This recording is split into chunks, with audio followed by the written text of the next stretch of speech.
So if you go back to this example again, we have already looked at the expected sum. If you play 25 times, draw in 25 times from this box, then expected value at the 25th after 25 draws will be 75, because the average is 3 times 25 is 75. So the question was how likely, how varied is the total, right? What is the possible variation of the total after 25 draws? And as I mentioned, it's given by the standard error. So standard error is equal to square root n times the standard deviation of the box. So what you have to do is only to calculate the standard deviation of these numbers. Now in this box, each number is appearing only once. Right? If some numbers are appearing more than once, you have to take that into account when you calculate the standard deviation. So how do you calculate the standard deviation of these numbers? First of all, you have to calculate the mean. Mean is equal to 3 here. So then after that, take the mean away from each number. 0 minus 3, 2 minus 3, 3 minus 3, 4 minus 3 and 6 minus 3, and then square those values, differences, and then add them at the squares and divide by 5. So this is the calculation of the standard, and then take the square root, otherwise it's a variance. Take the square root to get the standard deviation. So that's making is different. Sorry? 0 minus 2. 3, yeah, that should be 3. Type in here. So this should be 3 here. Anyway, the answer is correct. So the value is 2 here. So therefore the standard error of the sum is going to be square root of 25 times 2 is 10. So what is telling is that after 25 draws, the total gain, for example, or the total of the numbers that you have obtained will be around 75. We say plus or minus 10, right? So when you say plus or minus 10, actually that means approximately 65 times. Now in here n is equal to only 25. So still that n is not large enough to talk about that normality, to talk about normality, but still roughly 68% or 70% of the totals will be around 75 plus or minus 10, right? So within 65 and 85, roughly 68%, 70% of the totals will be around that amount. So that is the idea. Right? So this standard deviation gives you that idea. Right? It's not the total. For example, when you look at the picture, it was right like this. So this is not 10. This total is not the 10. Right? Roughly, most of the 68% or 70% will be about 10 here and then 10 here. So this will be roughly 4 times the standard error. 95% of the roughly, and 95% of the will be within 4 standard deviation altogether. 2 standard deviation above the mean and 2 standard deviation below the mean. So altogether it will be 5. So 3 standard deviations now 99%. Sorry? 3 standard deviations now 99%. 99% 3 standard deviation, but 99% cover වෙන්න නම් අපි සාමාන්‍යයෙන් ප්‍රායෝගිකව බැලුවොත් එහෙම ඔය 100 200 දිහා බලලා අපිට 99% තියෙනවා කියන්න අමාරුයි. ලක්ෂයක් විතර ගෙවුවොත් ලක්ෂ වාරයක් විතර ගෙවුවොත් උතන වෙන්න පුළුවන් සියලුම දේවල් වෙනවා. එතකොට තමයි 6 standard error කියලා ගන්න පුළුවන්. සාමාන්‍යයෙන් අපි දත්ත 100ක් විතර තියෙන වෙලාවට 6 ගන්න එක තේරුම් ගන්න නැහැ. මොකද ඔක්කොම එන්න තියෙන chance එක අඩුයි. බොහෝ වෙලාවට 2 standard deviation within මේක තමයි ගන්න. Right. Now මෙතනදී ඇඳා මේ අර ඔපින් right. So these are the totals. For example, in මේ තියෙන්නේ මම මේක කර 25ක් කරගන්නවා. ඒ 25 ඒ විදිහට ගන්නවා කීසරයක් කරා 1000 times කරලා තියෙනවා. 1000 times. So ඉස්සෙල්ලා 25ක් ගත්ත box එකකින් total එක බැලුවා. So you have one value, right? You do it again 25 times, get the total, right? So I have like 1000 totals here, right? So this is yeah, මෙතන තියෙන මේක තමයි 1000 අවස්ථාවෙන් තියෙන්නේ. right? මේ තියෙන්නේ 400 අවස්ථාවේදී ආපහු so ඉදිරියට තියෙන්නේ. The sum of 25 rows, experiment number, experiment number 200 වෙලා yes. එතකොට දැන් මේ පේනවා මේ sum of 25 rows repeated 1000 times.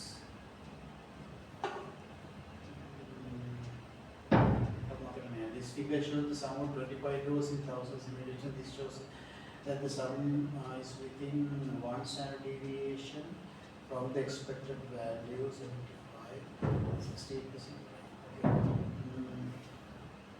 Okay. Those are 1000 experiments, no? Huh? Those are 1000 experiments, no? The same thing. Yeah, 1000 experiments. එතකොට මම බැලුවේ මේ experiment number එක කියන එක මම අදහස් කරේ මට Number 1, 50th one, 100th one, like that. නෑ හැමතිස්සෙම 25 rows නේ ගන්නේ. 25 rows ගත්තාම experiment number 200 කියනකොට මෙතන තිබුණා. First T and second T, those points. ඔව් මෙතන 1000 dots තමයි තියෙන්නේ. 1000 dots තියෙන්නේ. 1000 dots වලින් මේ තියෙන්නේ within 1 standard deviation. මේක තමයි 10. දැන් මම පාවිච්චි SE ආවේ 10යි කියන්නේ. එතකොට මේ තියෙන්නේ 10 මේ පැත්තට 10. එතකොට මේ බැලුවොත් මේ 10 68 roughly 68 in this case actually roughly 68% is within those, right? So T8 ලැබෙන්න පුළුවන්. So මේ තියෙන්නේ 95% true standard error and true standard. ඒ දෙක අතර ඔක්කොම කියන්නේ 95ක් විතර. It was a 3 standard deviation. මේ ගියාම almost every one is within 3 standard deviation. So ඒක තමයි rough සාමාන්‍ය idea. ඒකට standard error කියනකොට අන්න idea එක තමයි එන්නේ. එහෙම නැතුව whole area නෙමෙයි. Right. එතකොට ඒ වගේ මම histogram එක අන්තොත් දැන් අර 1000කට පස්සේ මේ ලැබෙන අභ්‍යංගේ කියන්නේ 25කට පස්සේ 10 සැරයක් කරනකොට එනවනේ 10 සැරයක් 25ක් කරනවා ඒකට අගය වෙනවා. You do it again 25 times, you have another value. So like that, if you do it 1000 times, you have 1000 values for the T25, right? T25 is the value that you are looking at, T25 1000 times. So මෙතන මේ histogram එක අදපුවම පේනවා Tn වල distribution, the distribution, right? ඉස්සලා තිබුණේ සියලුම වෙන්න පුළුවන් ඔය පිටියක්. ඒක distribution එක නම් මේ විදිහට තමයි. ඒතර මෙතනදී මේ n කියන එක ඇත්තටම ඉච්චර ලොකු නැතත් may vyaptiya approximately normal. Tn has an approximately normal distribution. So this is the expected value. 75 was the expected value, right? So this is 75 minus 10 plus 10, right? So this is 1 standard deviation. So from the whole area, approximately 68% is going to be within that area. It's not exactly 68 because it's not exactly normal, but roughly. And then if you look at 2 standard deviation, up to, so this is 10 and another 10, and this is another 10. So within that, 95%, approximately 95% of the total area. If you look at the 3 standard deviation, almost all the distribution is within those mu minus 3 standard error. And mu plus 3 standard error. Right. So that's something that we will talk about. Earlier, we discussed about the expected value and the standard error. So those are actually 2 summary measures about what can happen about the TA. Right. So those 2 are enough to describe the possibilities most of the times if Tn has this kind of distribution, right? Roughly normal shape. But if you are drawing, now when you look at the box from which you are drawing here, the numbers are not that different numbers, right? In a range from 0 to 6. Now suppose you were drawing from a box where you have some zeros and twos and maybe 100, another 100, number is 100 here. Right? So in that case the numbers are quite different. Right? In the boxes itself numbers are different. So if you are drawing that kind of box, then the possibilities for the total will not be symmetrically distributed like that. Right? Because if you get 100, for example, in a sample of, so your mean is going to be very large because of that. So that will happen because only 100, that will happen very rarely. That will come into your sample only very rarely. But if it comes, then the mean will be large. Right? So therefore the possibilities for them, not the mean actually, total if you look at, right, the total will be large because of that 100. Right? But that will happen only very rarely if the 100, there is only 100 here. So in that case the possibility for Tn can be something like this. Right? There can be high total with a small probability. Right? So if that is the case, usually the mean and the standard error is not enough to get some idea about the whole picture, right? Whole picture about the distribution, right? So therefore, we need to actually talk about the possible distribution of Tn. But here in this class, we talk about only the possibilities when the Tn is symmetrically distributed. Right? Okay, so. Those are the possibilities. So therefore, if for example the distribution of Tn is approximately normal, then we can answer some questions. For example, what is the chance that you are at the end your total amount, for example, total gain in a game, if you are getting the amount that you get, for example, when you draw, so your gain will be equal to that amount in one game. So the total gain will be equal to the Tn. So what is the probability that the total gain will be greater than 500 rupees? What is the gain that the total gain is less than somewhere? That kind of probabilities can be calculated if you know the distribution. Right? Especially if you know that the distribution is roughly symmetric with a given mean, known mean, and with a given standard deviation, then we can use the usual normal theory to calculate the probability that the total will be larger than some number or smaller than some number and so on. Right. So for example, one might ask in this particular game, when you are playing 25 times, what is the chance that the sum of 25 draws is between 50 and 100? Total එක 500 සහ 50 100 අතර වීමේ chance එක මොකක්ද කියලා අහුවොත් කරන්න අපිට පුළුවන් දැන් අපි දන්නවා, we know that the distribution of Tn is approximately normal. The mean of Tn is 75. Standard error of Tn is 10. So therefore we can use the normal theory. Right? So we assume that Tn has approximately a normal distribution, right? With a mean equal to 75, and then standard error is equal to 10. So this will be true standard deviation. Right? So the question is, what is the probability that Tn is between 50 and 100? So this is 75. 50 is going to be 2.5 standard deviation to this side. Right? 50 is somewhere here, and then the other one is 100.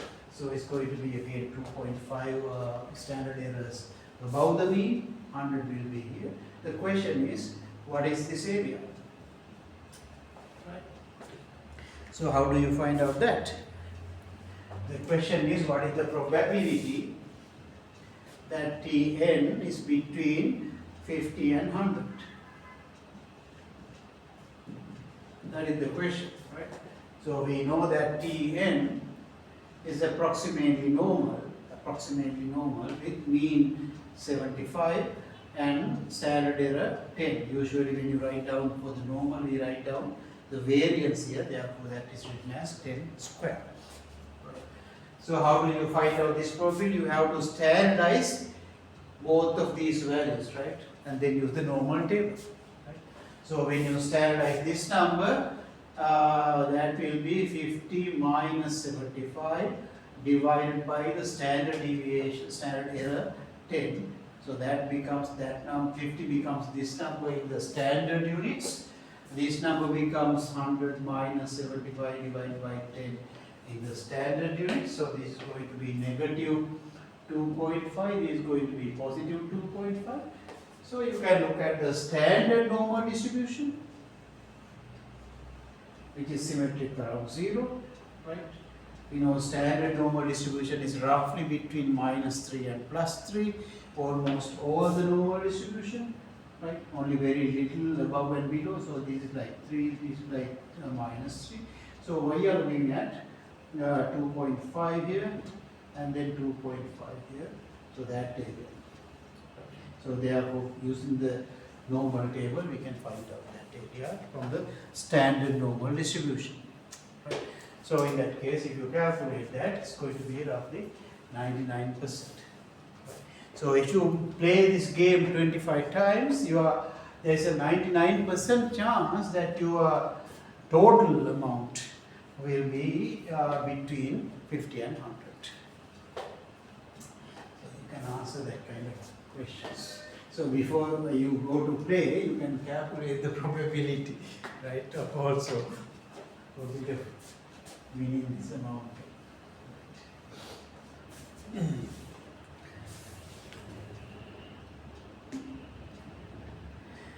Okay, let's look at this one.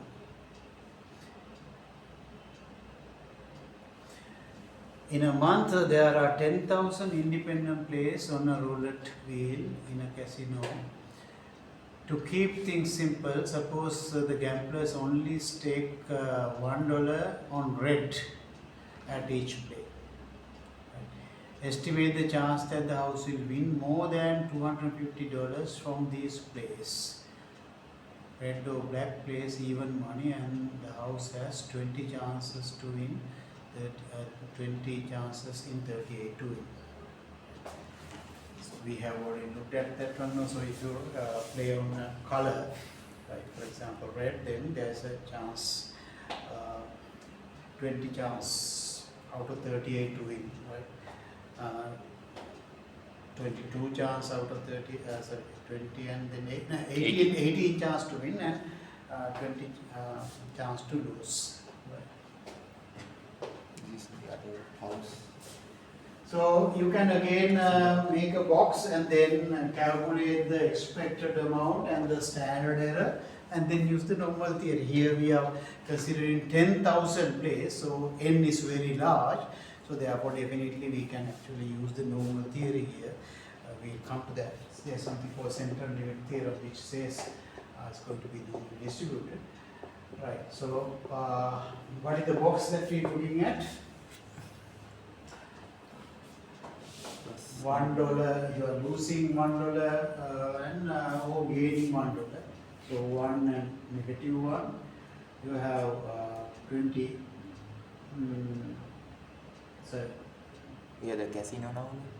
18 possibilities of win and then 20 losses. So you have to change it the other way because we are at the house now. We are looking at how much the house is gaining, right? So house is gaining $1 here. Yeah, okay. For the house it's positive. So what is the expected value after 10,000? The mean of the box is equal to plus 2 divided by 38. Right? So the mean is expected value of the box is equal to 2 over 38. You have to find out the standard error. Actually, the book has given you an easy way to find out the standard error when you have this kind of box, where the box has only 2 types of numbers. Right? In the previous ones, you had several numbers. In that case, you have to use the usual method. But if you have only 2 types of numbers like this, then there is an easier way to calculate the standard deviation of the box. So the book has just given that method. So this is that method, shortcut formula to calculate the standard deviation when you have only 2 values, right? So that is going to be big number minus the small number times the fraction of the big number multiplied by the fraction of the small number square root. So you can apply that method here to calculate the standard deviation of the box. Right? So therefore big number is 1 minus 1, right, times square root. Fraction of the big number is 20 divided by 38 times 18 divided by 38. So you can use that formula to calculate the standard deviation of the box, and then standard error of the box can be obtained by multiplying that number by square root 10,000, right? Because n is 10,000.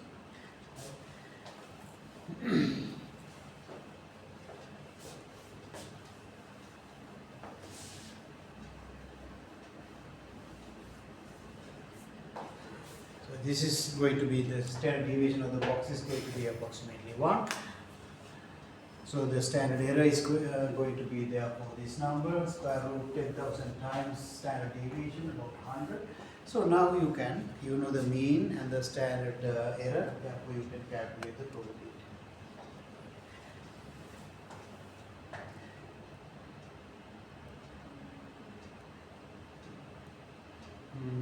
So I have just given you some activities, you can do them at home.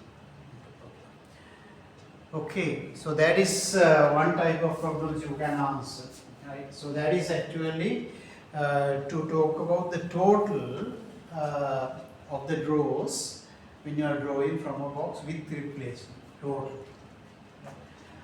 Now another type of questions is not the total. Suppose you have some numbers in the box, you can ask about the probability of getting some event, right? For example, suppose you have some numbers. What is the possibility of getting number less than 3 if you draw this box? If you do it again and again and again, how many times would you get a number less than 3? Right? So in that case, you are classifying all the numbers in the box into 2 types. Right? Your event is less than 3, the complement is more than or equal to 3. So each number can be classified into one of these 2, and then consider it has a box of with only 2 numbers, successes and failures. Right? Successes will be this many successes from the box and this many failures, and then answer questions like that. So that kind of questions can be answered also using the box model. Okay, this is an example.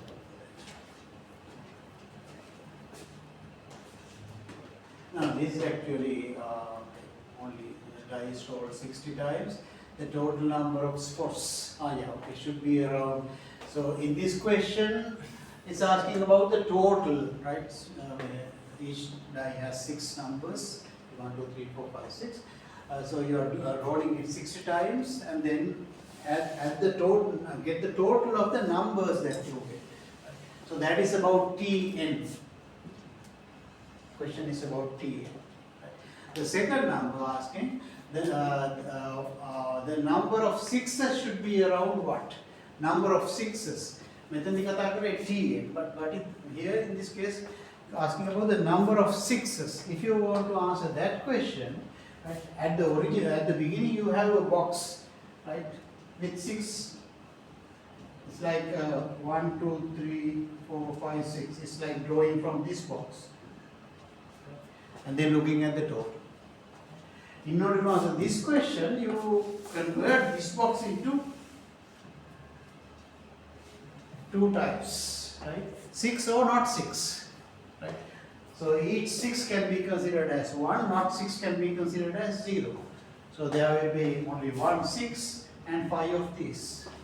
So therefore, if you're looking at the number of sixes, then you can consider it as Tn from this box, right? Total number is Tn from this box. If you consider the number of sixes that you get in 60 draws, can be considered as the Tn, that the total T60 in that case, if you are considering 60 times, when you are drawing from this box, where you have 5 zeros and 1 6. Right? So that's what you mean by classifying here, right? You can find out how many times a particular event occurs.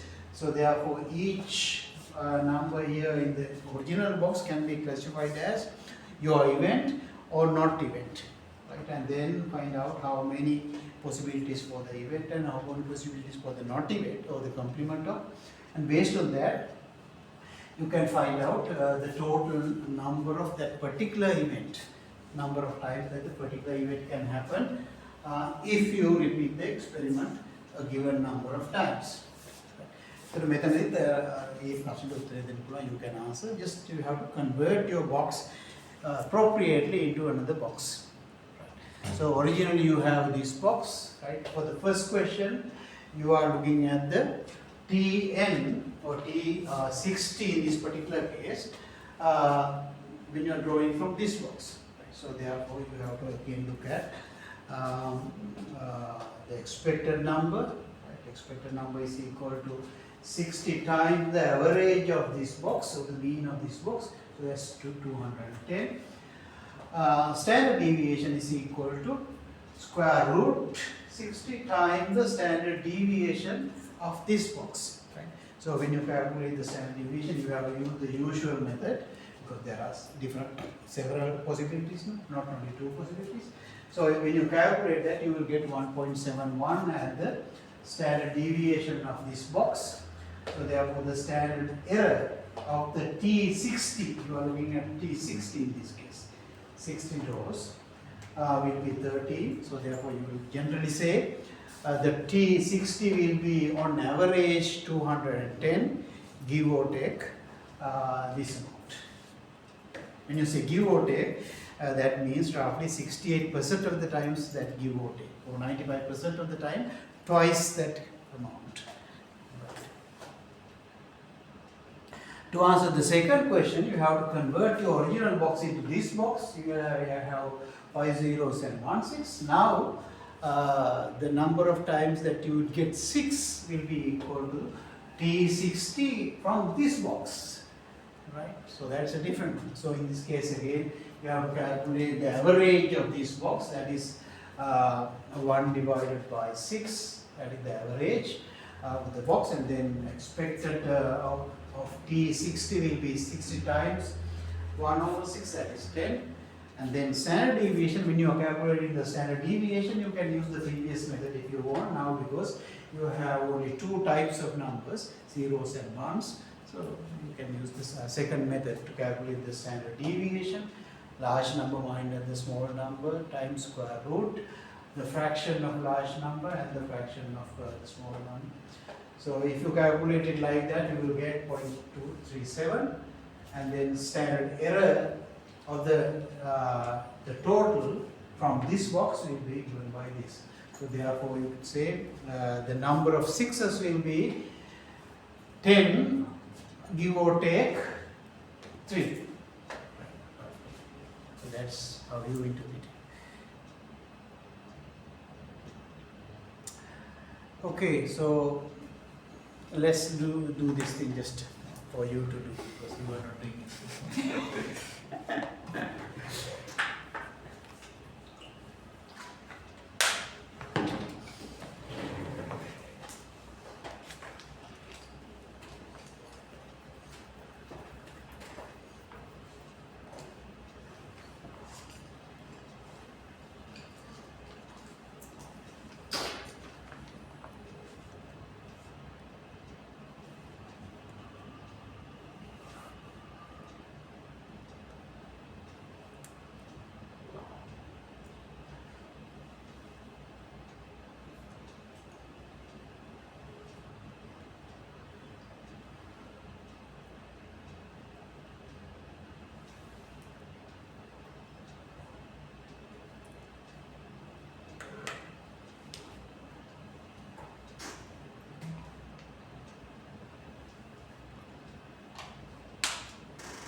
ඉතින් රැසීමට වැඩක් නැහැ, speakers දාන්න දෙන්නේ නැහැ. ඒක විභාගය. ඉවරද? අවසන්. අද තියෙනවා කොහොමද පොලිටිකල් සයන්ස් වලදී. ජෝන් එකදී. ඈ? ජෝන් එකදී. ඔය ඉස්කෝලේ ළඟ ඒවා තියෙනවා.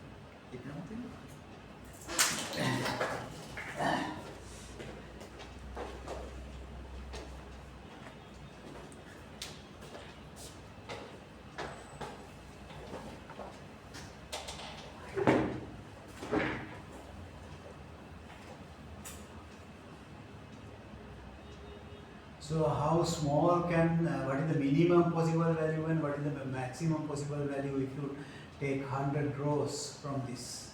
100 and 1000 rows. Yeah.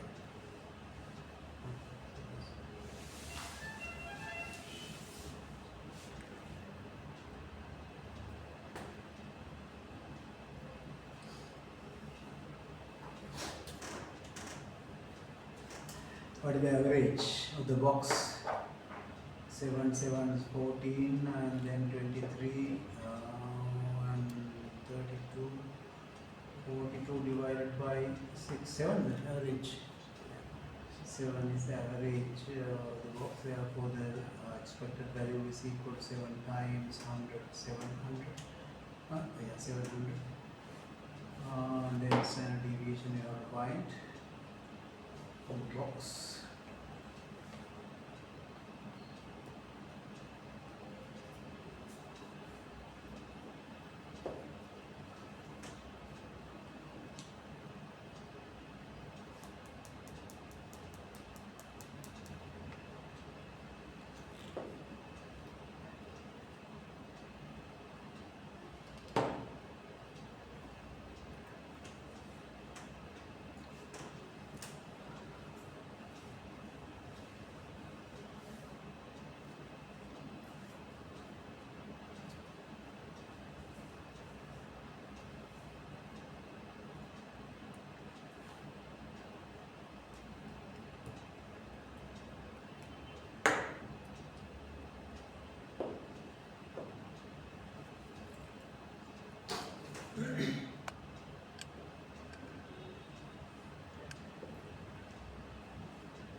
Here the standard error. Kida 50. එතකොට මොකද උත්තරේ? 7 මෙතන 50 කියන්නේ 1 standard deviation below and 1 standard deviation. Actually, the answer is 50. Answer is 50. 50%. නෑ 90 වගේ කියන්නේ. Standard ඩීවි. What is the standard error? 30. 30? Okay. එතකොට මෙතන 650 කියන්නේ 30 නම් අතන 800 තිබුණේ. 1 standard deviation වලට මෙහා පැත්තට යනවානේ 1 standard deviation නෙමෙයි එතකොට. ඒ 1.5 standard deviations විතර below and above නේ. 650 850 කියන්නේ 30 නම් standard error එක. 50 කියන්නේ දෙගුණෙකුත් නෙමෙයි එකකුත් නෙමෙයි. ඒකට වැඩි. ඒකට we have to find out the standard deviation, sorry, the Z value. Right? Standard error is equal to square root of n times the standard deviation of the box.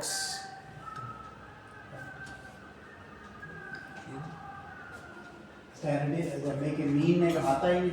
එතකොට standard deviation is square root 1 minus 7 square plus 6 minus 7 square plus 7 minus 7 square plus 9 minus 7 square times 2 plus 10 minus 7 square divided by 6. So that is the standard deviation. Kida evident? Square Huh? උඩට ආවේ 54. 54 බෙදීම 6 9යි 9 වර්ගමූලය 3යි.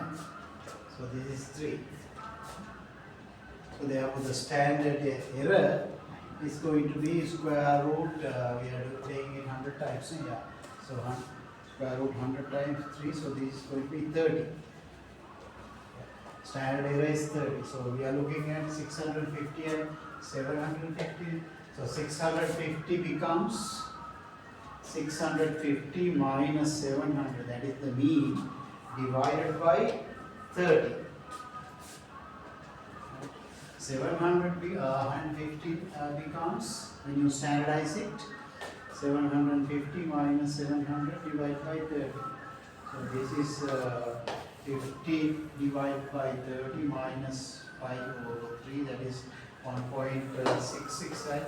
Negative 1.67. This is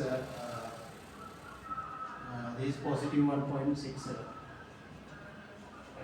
So the question is, what is the area roughly in a standard normal distribution between negative 1.67 and positive 1.67? So it should be close to what? 1.67 කියන එක 68 වලට වැඩි වෙන්න ඕන. 60 දන්නා 68 කියන්නේ 1 standard deviation to 95 වලට අඩු වෙන්න. ඒකට මෙන්න මේක වගේ තමයි. 68 වලට වැඩි වෙන්න ඕනේ. 95 වලට අඩු වෙන්න.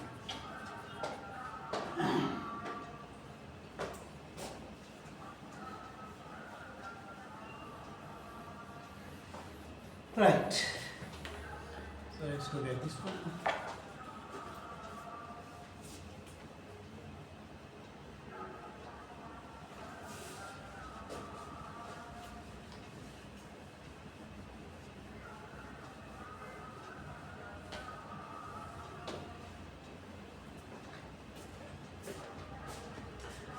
And replace the roulette 100 times, betting $1 on column each time. The bet plays 2 to 1, and there are 12 chances in 38 to win. That means plays 2 to 1, bet plays 2 to 1 can, if you win, if you bet $1 and if you win, you get $2. If you win one, you get $1, otherwise you lose $2. That's it. Right? So the probability of winning is equal to 12 out of 38. Right? So it's like having, if you consider 38 tickets, one ticket, there should be 12 tickets with plus 2, and then the remaining 38 minus 12 tickets, that is 26 tickets with negative 1. So that is the box that you are considering, the first one. 2s and negative 1s. Right. So there should be 12 2s and then 38 minus 12, 26 minus negative 1s in the box. So n is equal to 100, you are playing 100 times. Net gain will be equal to, it's like T100. So we are considering T100. So the question is, what is the expected value of T100 and the standard error of T100? So the question is, what is the expected value and the standard error of T100?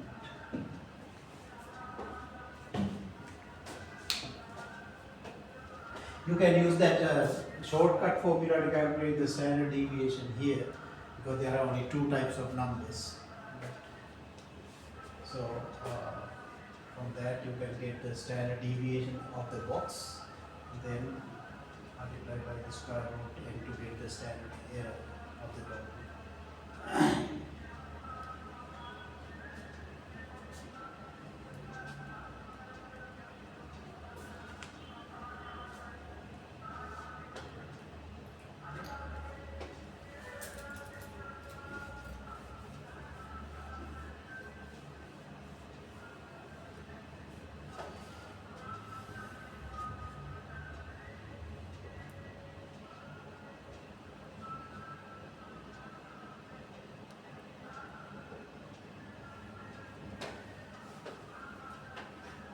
So what is the expected value? What is the mean on the box? That is going to be 24 plus 24 minus 26 divided by 38, so that is negative 2 over 38.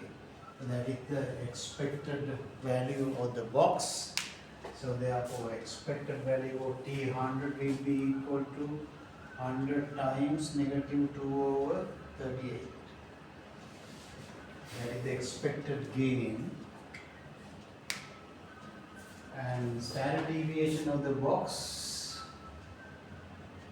is equal to large number minus the small number. So 2 minus 1 times square root the fraction of the large number 12 divided by 38 times 26 divided by 30.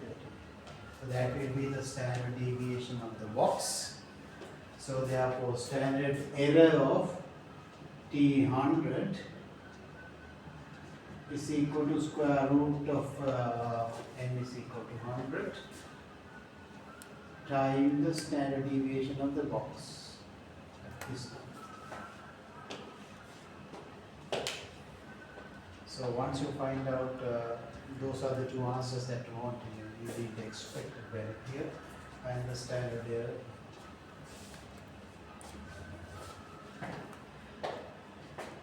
So that the first question is about the total from this box.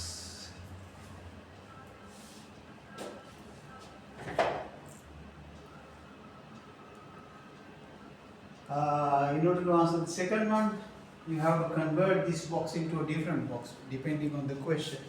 It's asking if you play 100 times, the gambler should win how many times? Number of wins, not the total gain here. So in order to look at the number of wins, how do you convert this box?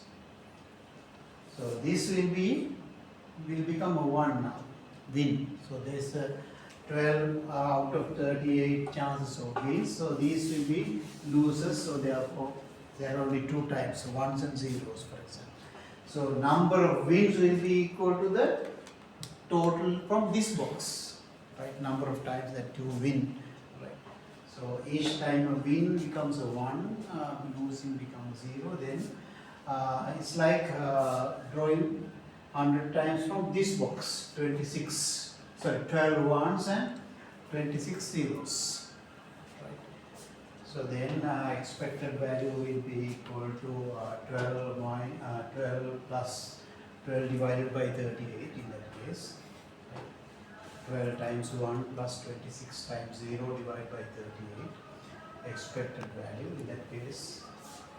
And the standard error again you can find using that formula because there are only 2 types, right? So 1 minus 0 times 12 divided square root 12 divided by 38, that part will be the same.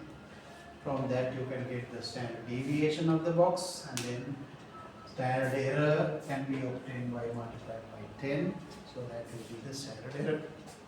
So that will give you what is the expected number of wins and give out like how many. So depending on the question, whether it's asking about the total TN from oil, whether it's asking some number of times a particular event is occurring, right? So in that case, you have to convert your box into a new box where each time for each possibility of event you take a 1, otherwise you make it a 0.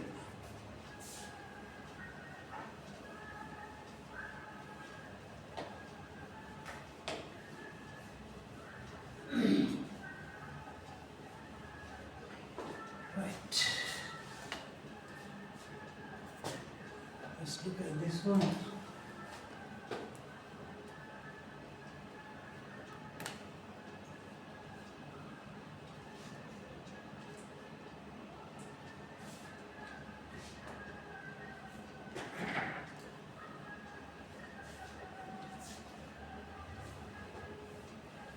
A large group of people get together, each one rolls a die 180 times and counts the number of ones.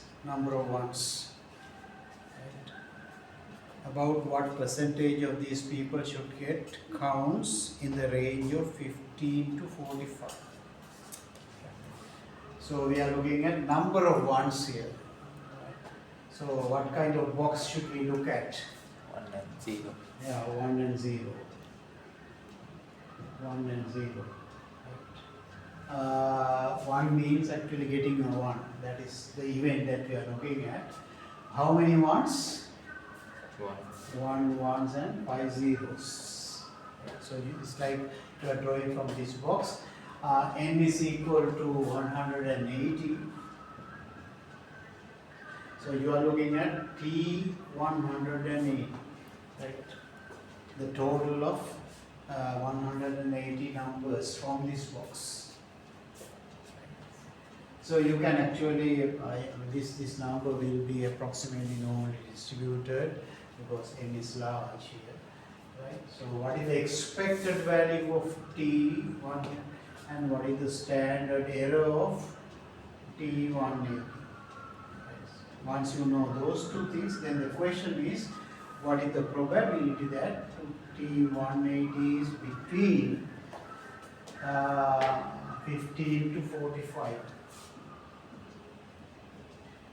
Right? In the range it is including. That is the question.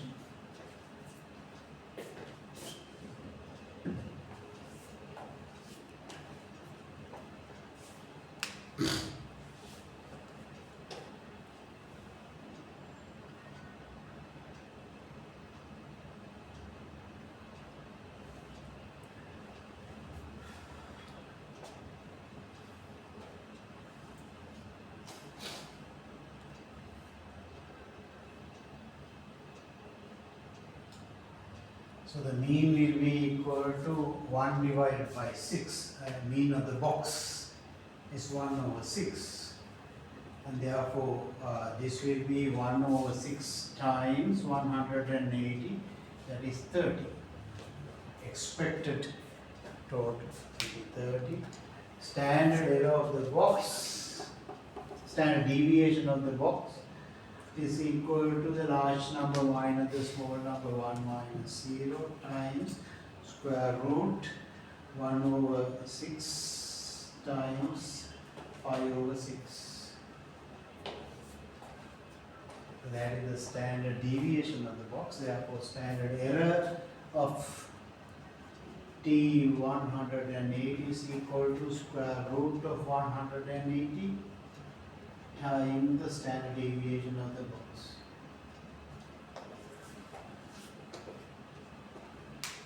So once you know those two numbers, 30 and then you get this number, then again you can use approximation, normal approximation to find out that probability T is between 15 and 45. Standard is 5 and the This expression. becomes 5. Yeah. This is 30. Yeah. So 30, so this is 30 minus 2 times standard deviation. 3. 5 over 15 නෙවෙයි oh yeah 3 15 වගේ එතකොට මේක almost 99%. 99.7%. මොකද mean එකෙන් 3 standard deviation මෙහා පැත්තට ගිහලා තියෙනවා. මේකත් ඒ වගේ නේද 3 standard deviation. Almost 99, almost all the population is there. So that's therefore almost 100%.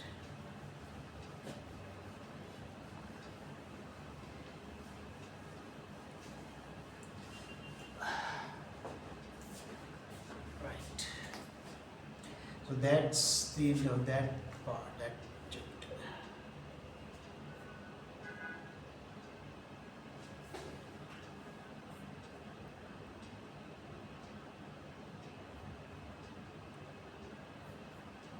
We have something for the next one also. I think that is the normal approximation theory, central limit theorem.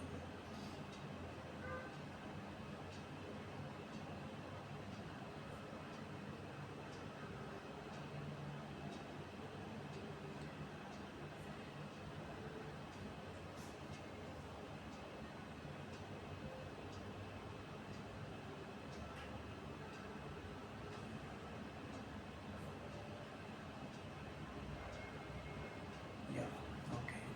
Histogram, probability histogram. So this is like just the thing that we were talking about already, the distribution. Now, when we were talking about histograms earlier, we were talking about histograms of the observed data. Right? So that kind of histograms are called empirical histograms. Like the histogram of the data we have. This chapter talks about something called the probability histograms. I don't know whether these are the standard words here, but this is talking about the theoretical distribution. Right? For example, we can talk about say T 30. Right? Sum of 30 rows, sum of the values in 30 rows. Suppose that is the variable that we are interested in, the quantity that we are interested in. So we can consider two things, right? Suppose you do your experiment again and again and again, or maybe you have some data already collected for this variable. Then you can draw a histogram using the data, observed data. So that is called the empirical histogram. Or you can theoretically find out what the actual distribution should be and then draw the histogram according to that. And that is called the probability histogram. So that's what this chapter is all about. And what should be the probability or theoretical distribution of these quantities. So the probability histogram is different from the ordinary histogram or empirical histogram. The regular or the empirical histogram is constructed from actual measurements. Like for example, you may have some heights or some weights or any other variable. Right? It summarizes the real outcomes in the experiment that have already happened.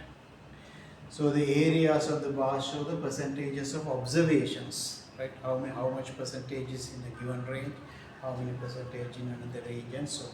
That is the usual situation, right? මේ දෙවෙනි එකට අපි histogram කියන්නේ නැහැ. මේකට කියන්නේ probability theoretical distribution කියලා, but in this book it is called probability histogram. So according to the book, the probability histogram shows the possible outcomes and their chances, the probabilities, theoretical values. It is theoretical, not empirical. So in the theoretical or the probability histogram, the areas show the chances, right? They are theoretical chances. In the empirical histogram, they are observed chances, right? Observed. So let's look at an example to understand the difference between these two and how close they are and so on.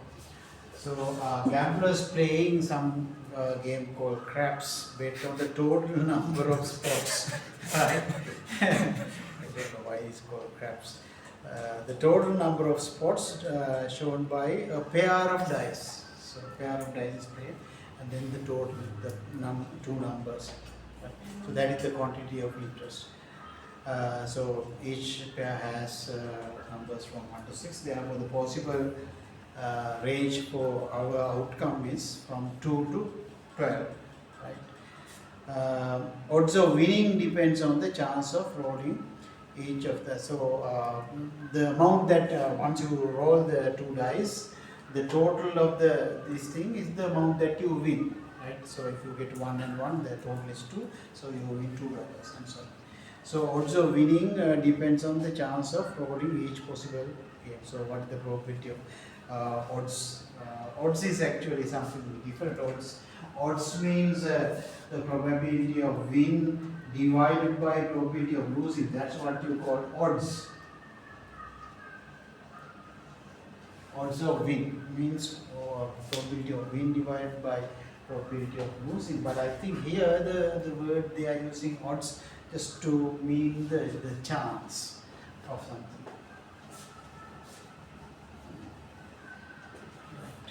So we can theoretically calculate in this case. If you assume that the dice is this die is a fair die, you can actually theoretically calculate very easily what is the probability of getting a total equal to 2, what is the probability of getting total equal to 3, and so on very easily. Right? You can just consider a graph like this. Right? So 1, 2, 3, 4, 5, 6 on the first die and the second die. So you can look at, for example, only one possibility to get 2. There are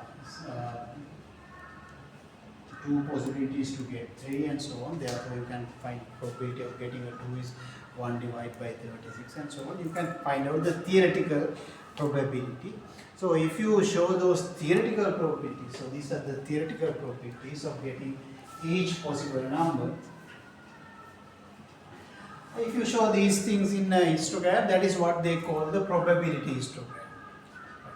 Probability histogram. So in that case, you draw this thing versus the possible numbers, so 2, 3, 4 up to 12. So you draw a bar, right, so that it is 2 will be in the middle, and the area should be equal to this quantity 1 over 36. So because this length is actually 1, the height will be equal to area. Right? Because in this case, the width of the bar will be 1 always. So therefore height will be the chance. So whatever the picture you get when you draw these theoretical probabilities, but if you show them by a histogram, that is what they call the probability histogram. So the probability histogram in this case is going to be like this. In other words, this is the theoretical distribution, right? Theoretical distribution. The random variable, for example, let me call t. T is equal to x1 plus x2, where x1 denotes the number on the first die, x2 denotes the number on the second die. So that's therefore mathematically we are actually looking at a certain random variable t, where x1 has 6 possibilities with each in the same probability 1 over 6. x2 have again 6 possibilities with equal probabilities. x1 and x2 are independent. Right? So we are looking at the new random variable t. So this is the theoretical distribution of t in this case. If you practically carry out this experiment, roll 2 dice and then look at the total and so on, and if you do it large number of times, you can find out the observed, how many times you have observed 2 for t, how many times you have observed 3 for t and so on. So using those also you can draw the observed histogram or empirical histogram. So what I did was actually I simulated and I did it several times. Here this is the empirical histogram of the t values, the sums in 100 repetitions. Right? If I draw it, it's going to be like this. If I do it 100 times, so you can see that this when you have only 100 possible values for t, and if you draw a histogram from that histogram doesn't look very much like the theoretical one, right? Because when you do it 100 times, in this case, I had a higher chance of getting, this is 2, 3, 4, 5s, right? I had a higher chance of getting 5s, and I had a higher chance of getting 7s and so on. Then they are different from the actual probabilities. But if I did it 1,000 times, right, do this experiment 1,000 times and draw the histogram based on 1,000 t values, now my histogram is like this. This is the observed histogram from 1,000 t values, and that is very close to the theoretical or the probability histogram. So I have drawn those two now side by side. This is the empirical histogram came from 1,000 t and t values. This is the theoretical one. So here now you can say they are not exactly the same. There is some discrepancy in some places.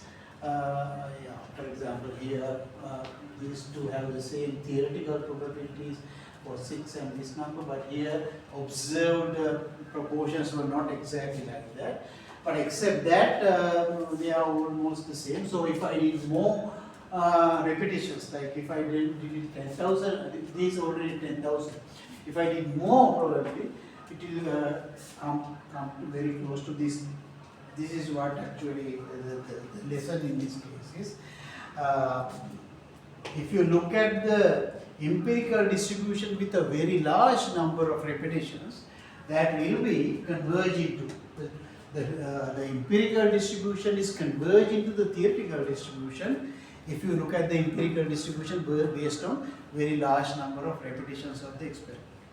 That's the general idea. So in other words, if you want to really find out the theoretical distribution of some random variable, what we generally do is we have some data or we collect some data and draw the histogram of that.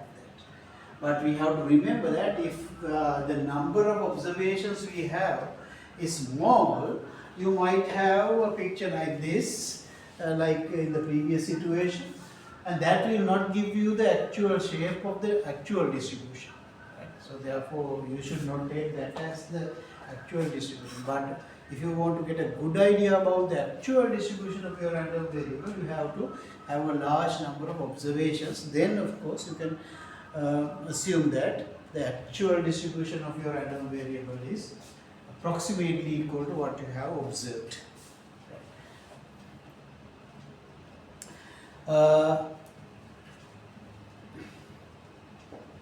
So that is the sum of two numbers, right? Sum of those two numbers. So let's now look at a different random variable. Let's consider the same experiment. You have the number on the first line, you have number on the second line, x1 and x2. But now let us consider a new random variable. Let's say p is equal to the product of these two. Product of those two. So that is a new random variable. So what are the possible values for p now? P can be 1, for example. If you get 1 and 1, then the product is 1. The maximum value is 6 times 6, 36. And if you, again I can calculate using that simple picture, we can find out how many times we will have different values like this, and then calculate the probability. So when I do that, I can theoretically calculate that. I can see that 1 will be obtained 1 out of 36 times, 2 will be obtained 2 out of 36 times. But here you can see that earlier all the numbers from 2 to 12 were possible for the sum of the two numbers. But for the product, the smallest possible number is 1, the highest possible number is 36, but all the numbers between 1 and 36 are not possible now as a product of two numbers when the numbers are between 1 and 6. So only some of those numbers are possible, and these are the probabilities for those numbers. For example, 7 is not possible as a product of two numbers between 1 and 6. Right? So there is no 7, then in other words probability of 7 is 0. Right? So you have some possible numbers and there are probabilities, and some of those probabilities should add up to 1. So if I draw the theoretical histogram of that, it will be like this. This is the theoretical or the probability histogram.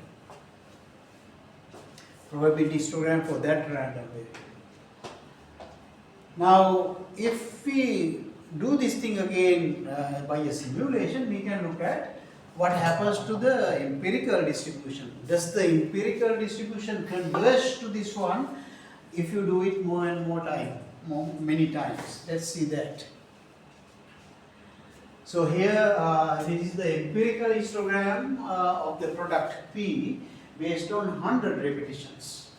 Right? So you toss the coin to dice 100 times, each time find out the product and then draw the histogram.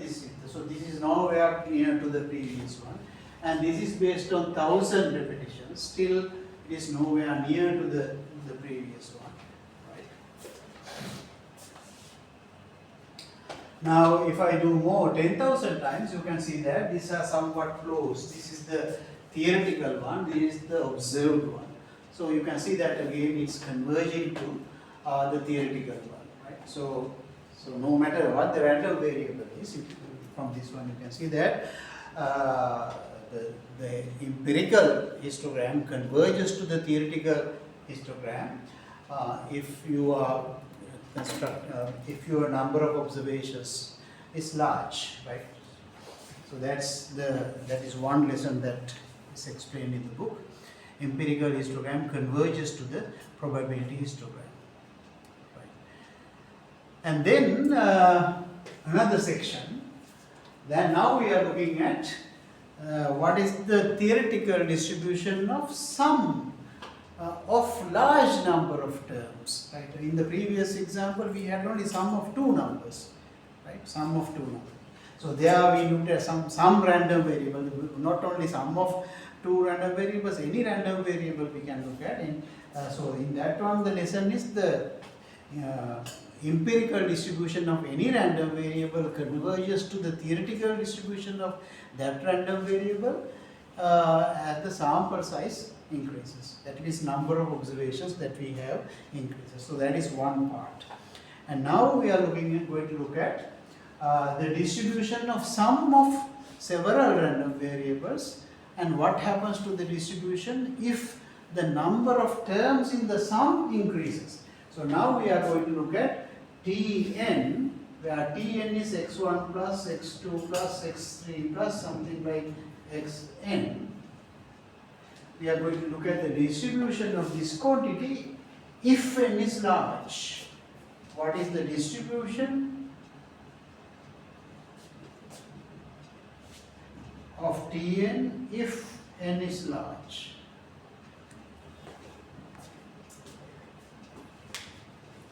So one thing we can see is actually, again, we can talk about the theoretical distribution for Tn when n is large, and we can talk about the empirical distribution, and according to the previous part, empirical distribution should be close to the theoretical one if n is large. That is one thing.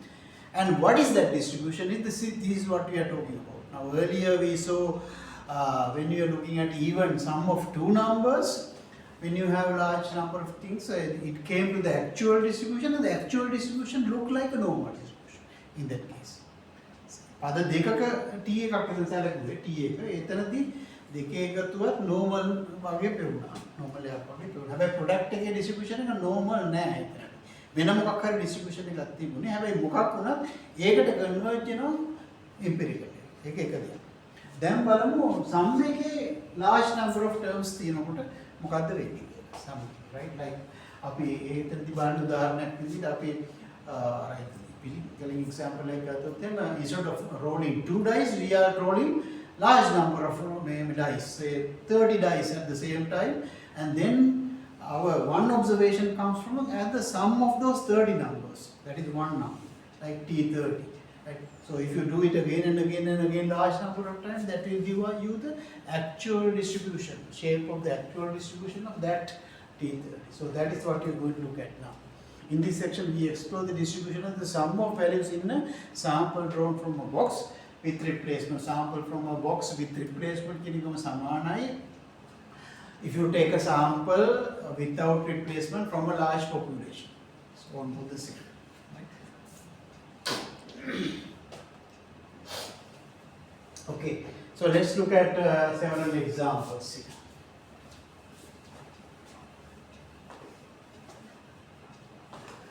Suppose a coin is tossed n times. Generally, suppose you consider n times, but we will look at different values for n later on. The following figure shows the probability histogram for the total number of heads Tn obtained from 1000 simulations for actually 1000 simulations. So, probability histogram empirical histogram, because we are generating it based on the data. But we can actually calculate the theoretical one also, because it is a coin toss. If it's a fair coin, we can calculate the number of heads, right? Total number of heads in a given number of these things using the binomial distribution. Because, for example, you have in each experiment you have a success or failure probability. There are two possibilities. That's a Bernoulli trial, right?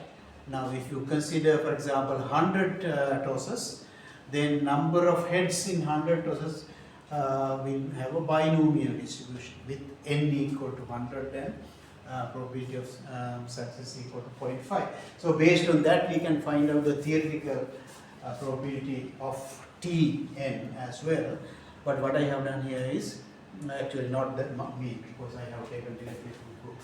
So what they have done is actually calculated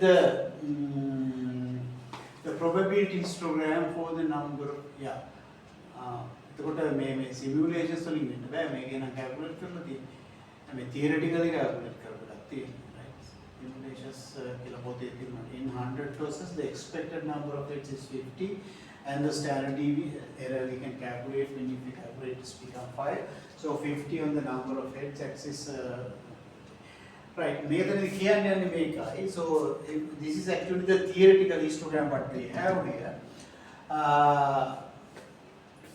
this is the theoretical histogram of the number of heads that you would get in 100 tosses of a coin. Right. So therefore the possible numbers are between 0 and 100, but the expected value is 50. Therefore more numbers totals are going to be around 50, right? But very rarely you will get when you do it 100 times. All ones or two's very rare, but the minimum possible value may be 35 roughly, maximum possible value with high. Of course, theoretically 1 is possible, 0 even 0 is possible, that is if you get all zeros, but the probability is very low. Right? What we are looking at is it matches a very approximately, with a good approximation to a certain normal distribution. Right? What they have drawn here is a certain normal distribution. Right?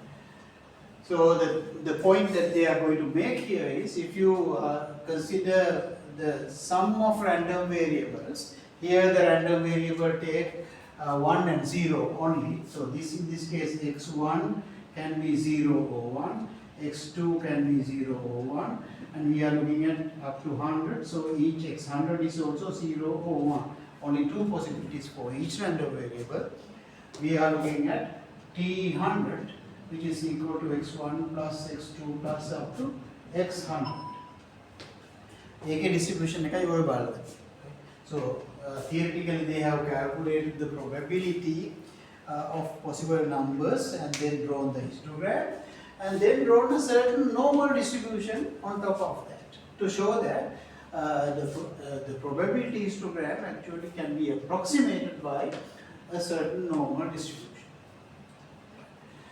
But still, the approximation is not exact. You can see that some of these heights are above the curve here. Here also they are above. They are not really matching, but to a great extent, it is matching when you have 100 values here. And then this is the situation if you had 400 of those, if this is 400. Right? So that means you have 400 of these, each is taking 0 or 1. You are considering T400, where now there are 400 random variables adding up. Right? So if you do it a large number of times, this is actually the theoretical distribution, is not the observed. So again, so T400 possible values are again between 0 and 400, right? But 0 is very unlikely, 400 is very unlikely. So if you calculate again using the binomial distribution, so you can get the theoretical probabilities, and they have drawn the histogram of those probabilities here. And they are now showing it is now matching to a normal distribution better than in the previous situation.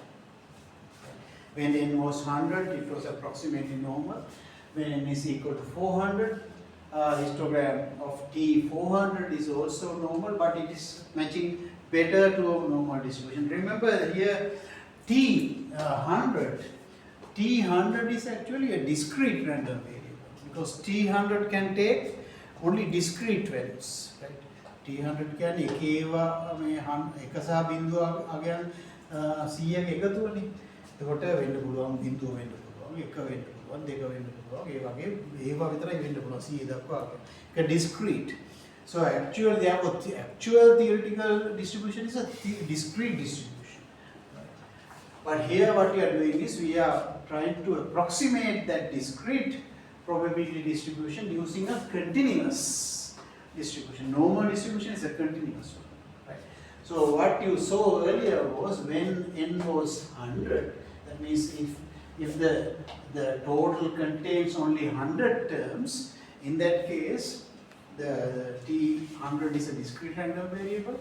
The actual distribution of T100 can be very well approximated by a normal curve, but there are some discrepancies.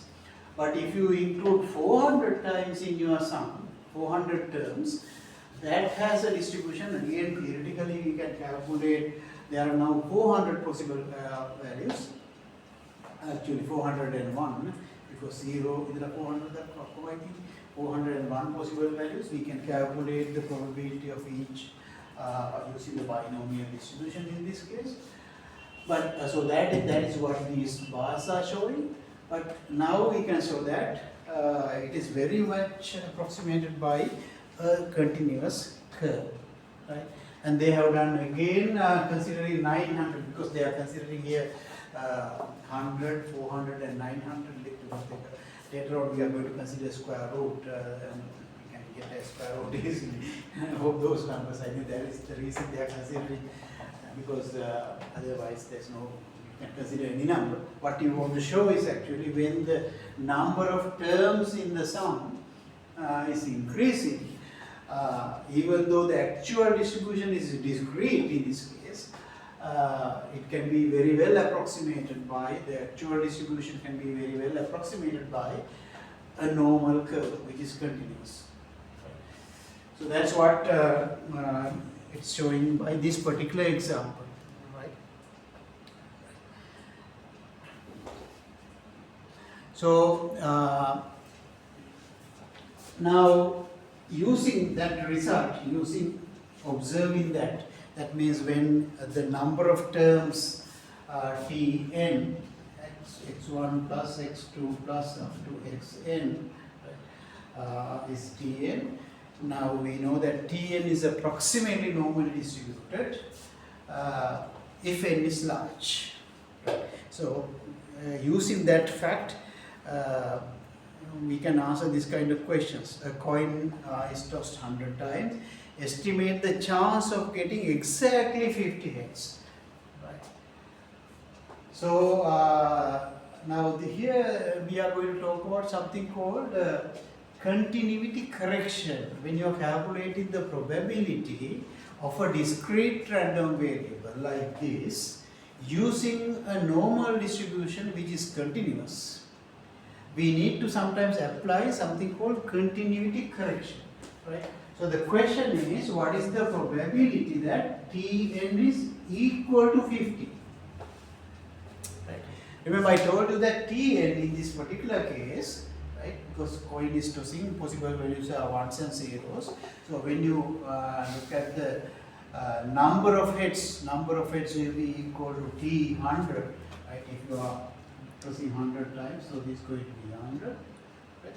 So T100 is a discrete random variable. The possible values are 0 to 100. Any value is possible.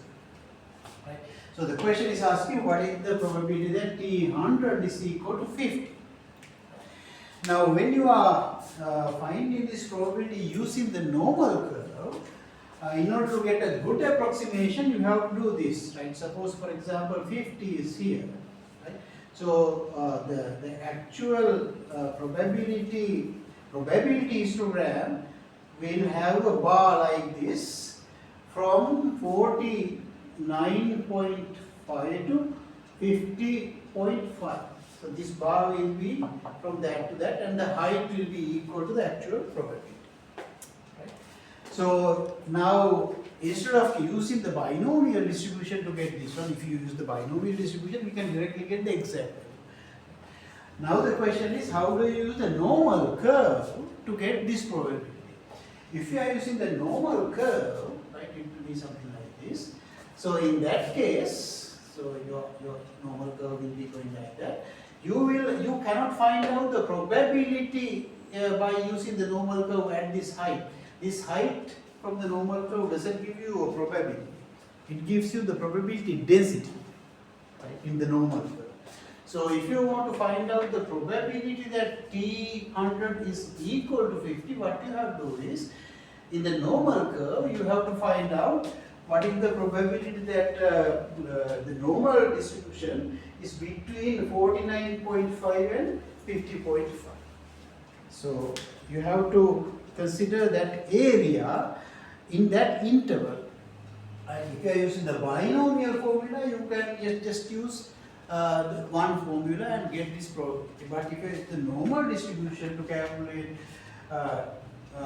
T100 is equal to 50 using a normal curve, you have to find out, you have to first of all find out what is the normal distribution. In this case for T100, what is the approximate normal distribution. That we can find out using the previous knowledge. We have to, in a normal distribution, we have to know only the mean and the standard deviation. So we know how to find out the mean. Mean will be equal to n times 100 times the standard deviation from the box, in this case zeros and ones. Standard error will be equal to square root of 100 times standard error, standard deviation of the box. So we know those numbers, and therefore we will assume that T100 will have a normal distribution with that mean and that standard deviation. In this case, standard deviation and standard errors are the same mathematically number. So we know the distribution, and therefore we will find out what is the probability that Tn is between 49.5 and 50.5. So that's what we will do. Right? So here we are actually, instead of looking at 50, we are looking at a certain interval.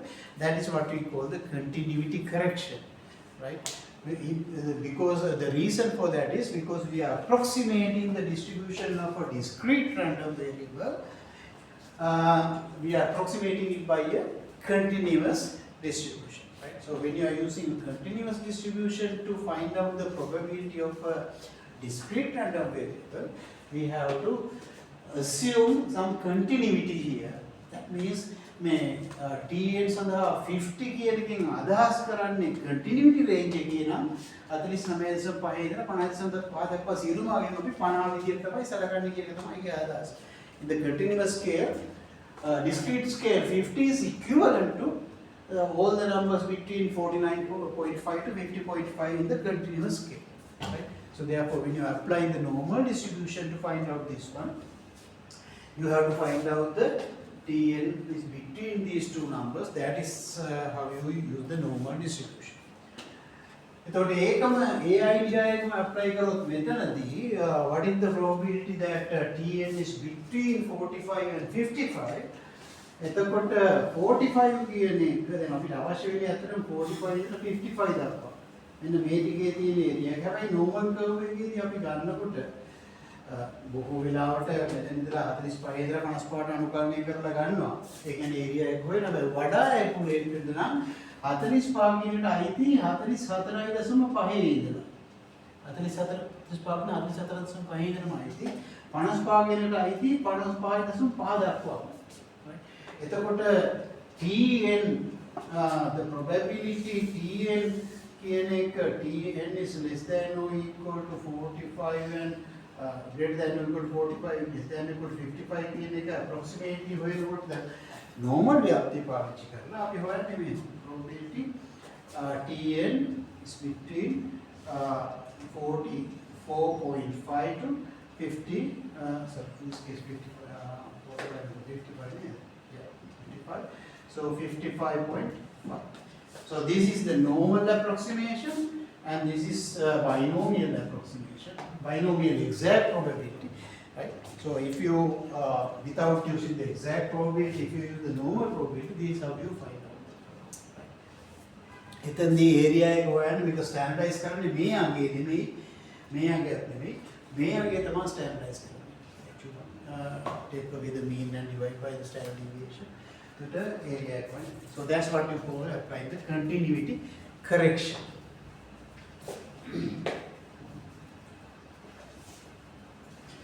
දැන් මෙතන තව එකක් තියෙනවා. මෙතන inclusive and exclusive කතාවක් තියෙනවා මම දැක්කේ නෑ.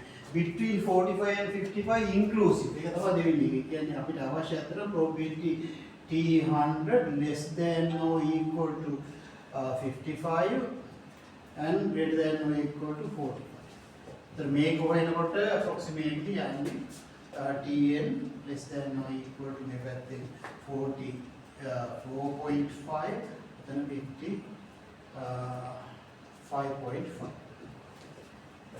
So that is intrusive. It's මේ දෙක අයිති නම්. If you find the probability between this Tn is between these two exclusive those two things, now එතනදී ආන්නේ probability Tn less than 55 and greater than 40, greater than exclusive. මේ දෙක අයිති නැතුව. එතකොට මේකෙන් ඇත්තටම කියන්නේ මොකද? Tn කියන්නේ discrete නේ. Because discrete නිසා 45 ට වඩා කියලා කියන්නේ එහෙනම් 46 හා ඊට එකක් ඇති. මේ පැත්ත මේ 55ට වඩා අඩු කියන්නේ 54 දක්වා. ඒ නිසා මේක අපි කියන්න පුළුවන් ඉස්සර වෙලා මේ කියන්නේ Tn කියන එක ඇත්තටම greater than or equal to 46 less than or equal to 44. ඒකයි right. මොකද මේක discrete නේ මේක 45 ඊට පස්සේ ගන්න පුළුවන් පිටියට 44. ඒක 40 මේක වලදී මම greater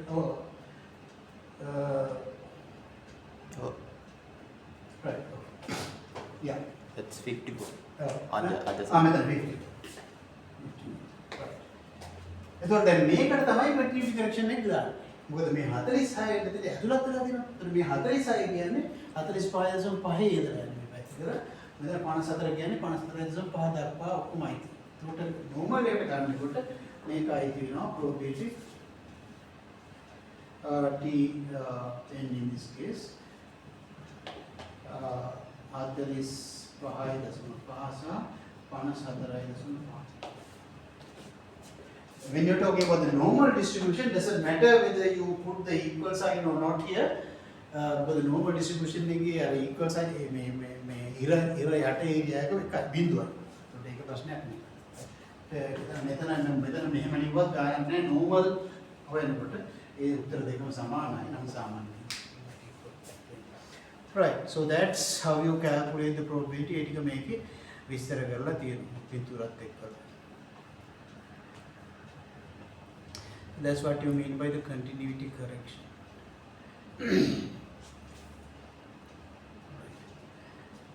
Then make a pen latino me.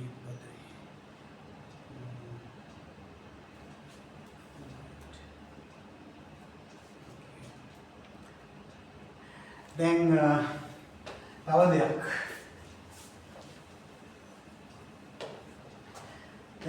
then you saw that when you are drawing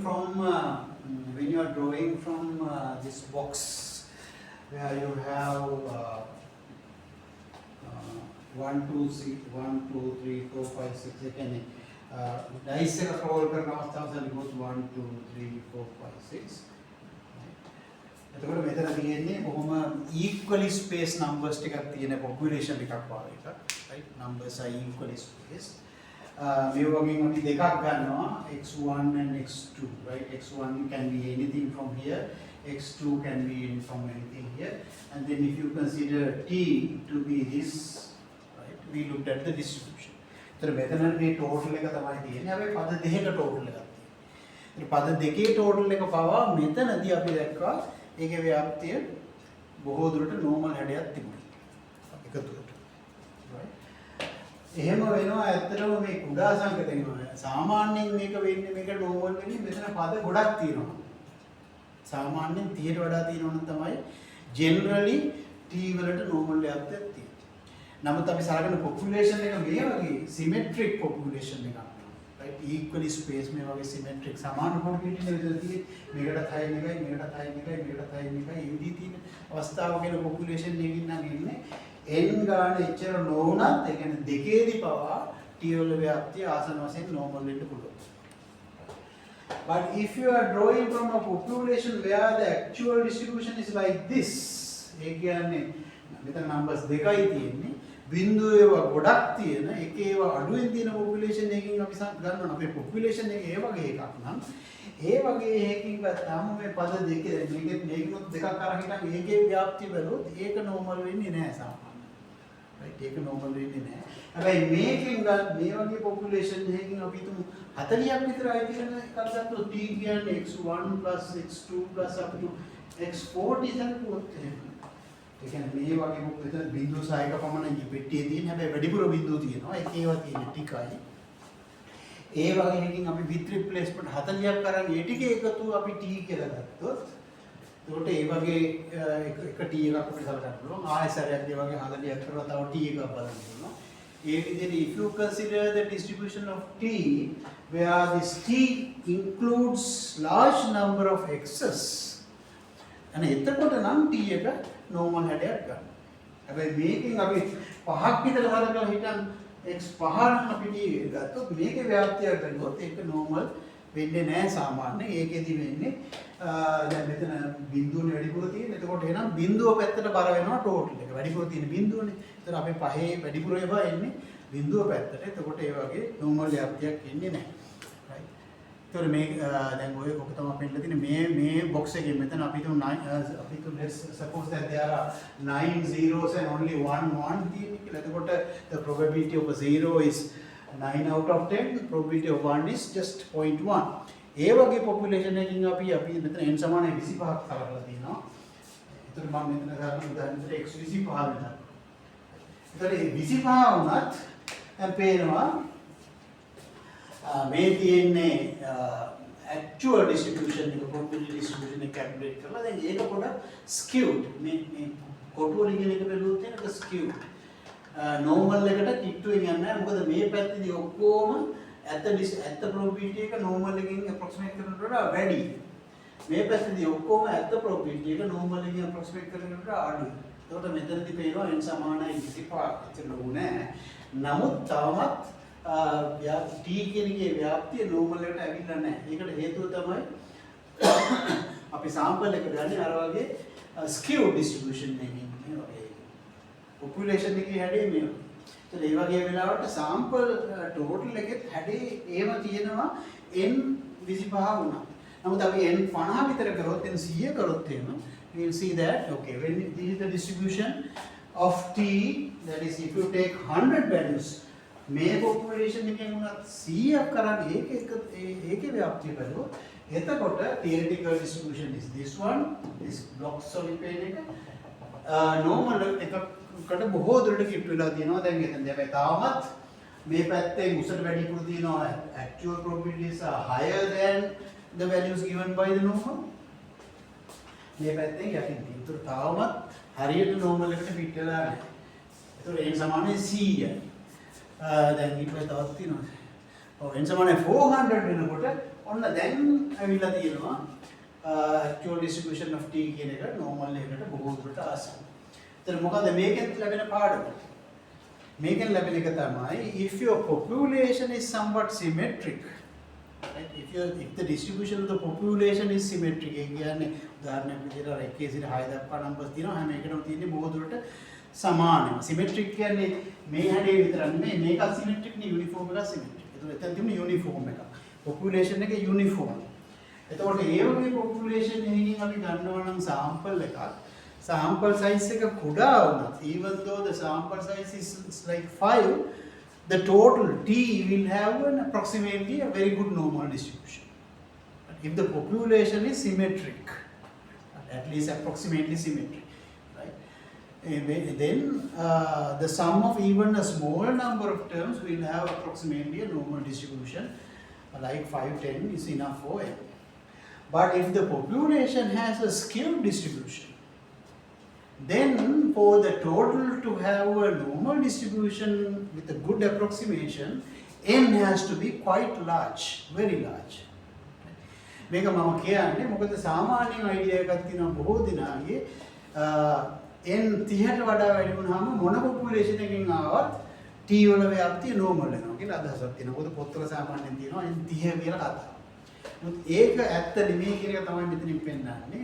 What you have to understand is the actual shape of the distribution of the total of n number of terms is going to be approximately normal with a small number of n or large number of n depends on the actual distribution of the population, shape of the population from which we are taking the sample.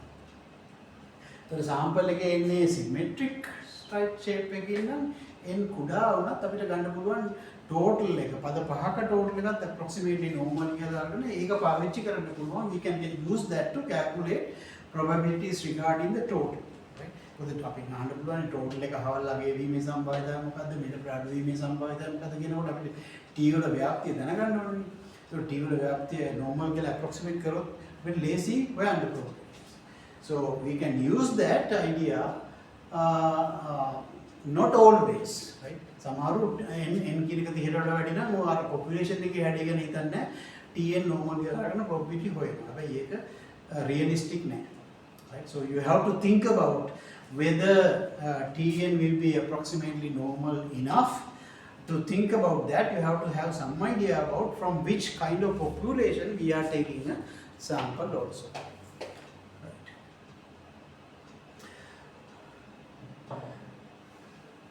Then මේ population එකෙන් ගත්තොත් numbers 1 2 3 නම් තියෙන්නේ. දැන් එතන 1 2 3 බොහොම ළඟ numbers ටික each number has a equal probability. එතකොට population එක අපි හිතමු ඒ වගේ නම් population එකක් තියෙන්නේ. 1 2 3 විතරයි තියෙන්නේ. හැමෝටම සමාන proportion එකකින් 1/3 නම් තියෙන්නේ. එතකොට ඒ වගේ වෙලාවක පද පහක හයක එකතු වුණත් approximate normal හොඳ approximation එකක් තියෙන්න පුළුවන්. දැන් මෙතන බලමු 1 2 3 වලින් ඇවිල්ලා තියෙන්නේ. Right. Then 25. Sample size එක 25 වුණා සෑහෙන දුරට හොඳයි. හැබැයි තවමත් පොඩ්ඩක් උඩින් තියෙනවා මේ පැත්තේ. ඒක symmetrically තියෙන්නේ උඩින් හොය යටින් තියෙන symmetrically. Right. එතකොට මෙතන sample size එක 50 වෙනකොට බොහෝ දුරට normality වලට ඇවිල්ලා sum එකේ ව්‍යාප්තිය. Right. හැබැයි මේ වගේ එකකින් මේ වගේ population එකකින් ගත්තොත් දැන් මෙතන මේ symmetric නෑනේ මේ population එක. මේ වගේ population එකකින් නම් අපි sample එකක් ගන්න. ඒ වෙලාවට පද 5ක් 6ක් එකතුව බැලුවොත් මේක ව්‍යාප්තිය normal වෙන්නේ නෑ. පද සමහරට 75ක් 80ක් 100ක් අවශ්‍ය වෙන්න පුළුවන් total එකේ ව්‍යාප්තිය normal. So this is the මෙතනදී කොහොමද හරියන්නේ අර මැදදී කොහොම history එක මේ 25 ඒ කියන්නේ t කියන එකේ x1 x2 up to x25 කියන වෙලාවක t වල ව්‍යාප්තිය මේ වගේ හැදෙනවා. මොකද අර මැද අගයන් තිබුණේ නැහැ නේ population එකේ. ඒතකොට යම් කිසි possibilities ටිකක් විතරයි වෙන්න පුළුවන්. එතකොට මේක කිසිසේත්ම normal ව්‍යාප්තියක් කියලා අපිට කියන්න බෑනේ. right? normal ව්‍යාප්තියකට කොහොමද කිට්ටුවක් නැහැ 25ක් තියෙනවා. එන් සමානයි 50 වුණා තාමත් අර population එකේ තිබිච්ච අර abnormality එක ගිහිල්ලා නැහැ. right? tn වල ව්‍යාප්තිය අර කම්පලලා තියෙනවා ඒක normal කියලා කියන්න බෑ. right? එතකොට මෙතන 100 විතර වලට දැන් බොහෝ දුරට normal කියලා ගන්න පුළුවන්. 30 is not a magic number. Many people believe that, think that if n is greater than 30, you can assume, right? For example, here n is more than 30, right? So මේ වගේ අවස්ථාවක normal approximation පාවිච්චි කරලා යම් කිසි probability එකක් හොයනවා නම් ඒකෙන් ලැබෙන probability එක හරියන්න විදියක් නැහැ. අතන normal එකක් නැහැ n සමානයි 50 වුණා. Right. Okay. So all these things actually are given by some kind of theorem called the central limit theorem. This is one of the most important theorems in statistics. So this tells you about the distribution of sum of n random variables, and this says the sum of n random variables, the distribution of that becomes normal if n is sufficiently large. Sufficiently large. Right? When drawing at random with replacement from a box, we can the population name, the large population name. If you take without replacement, that is approximately the same. Probability histogram for the sum will follow a normal curve even if the contents of the box do not. Population එක normal තිබුණේ නැහැ නේ. 1 2 3 4 5 6 තියෙන වෙලාවෙත් population එක normal නැහැ ඒක uniform. 1/6 එක population එක normal නැහැ. හැබැයි symmetric එක. ඒතර population එක normal නොවුණත් when you take a sample from the population and if you look at the distribution of the sum of the sample will have a normal distribution if n is large sufficiently. So how large n should be for us to use that approximation depends on the nature of the population. If the population from which we take the sample is roughly a symmetric shape, right, doesn't have to be bell shape, any symmetric shape, then the sum will have approximately a normal distribution even if n is relatively small like 25 or even 10 or 5 will be enough. But if the distribution of the population is very skewed or non-normal, quite non-normal or not symmetric, then the sum will not have a normal distribution approximately until n is quite large. So that's you have to remember. The theorem is actually a limit theorem. That's why we call it the central limit theorem. So more mathematically, it's something like this. Right? This is not in the book because the book doesn't talk mathematically. So the theory, the actual theoretical expression is like this. Suppose you have n random variables, each having the same distribution. That means all observations are coming from the same population. So in that case, x1, x2, xn all have the same distribution. Be independent and identically distributed. Independent means what the value of x2 doesn't depend on what the values of the other ones. Identically distributed means all have the same distribution. That means all are coming from the same population. Random variables with some finite mean and finite variance. That part is important for technical reasons because there are some theoretical distributions whose means are not finite. For that kind of distributions, this theorem is not valid. So that's a technical thing. Variables with finite mean and finite variance. If you consider the sample mean, it says as n goes to infinity, this quantity becomes a standard normal distribution. X bar minus mu over sigma over root n will have an approximately a standard normal distribution. That is the same as saying x bar n will have approximately a normal distribution with mean mu and variance sigma square over n. So this is the practical application. Even if the population distribution is not normal, x bar, we were talking about up to now, we were talking about the total. Total we have total like a normal, total like a n x bar no. The central limit theorem x bar total now x bar normal total x bar normally distributed. So the central limit theorem actually talks about the sample mean, not about the total. But if the sample mean is approximately normal, then total is sample mean times n, that is also normal. So when make up it a probabilities calculate. If you are considering a sample mean or a total with a large number of terms in the mean or the total, then you can take the distribution of that quantity to be approximately normal, where this mu is the population mean. Mean mu population mean sample x bar mean population mean x bar or population mean what are the visit x bar variance variance you can see that variance sigma square is the population variance of the population. X bar variance population variance divided by n. n radial make sample. If you have a large sample, the sample mean is going to be around the population mean, somewhere around the population mean. The range of possible values is going to be more and more close to the population mean as n becomes large. Again, we can be the accuracy of the estimate. If you use x bar as the estimate for the population mean, accuracy of estimate will be higher if you have a large sample, because the variability becomes smaller. Right? It's going to be around the population mean. Right? So we use x bar to estimate the population mean usually. So that's why it's a good estimate if you have a large sample. Right. So that's the end of this chapter also. I think that's a good place to stop also.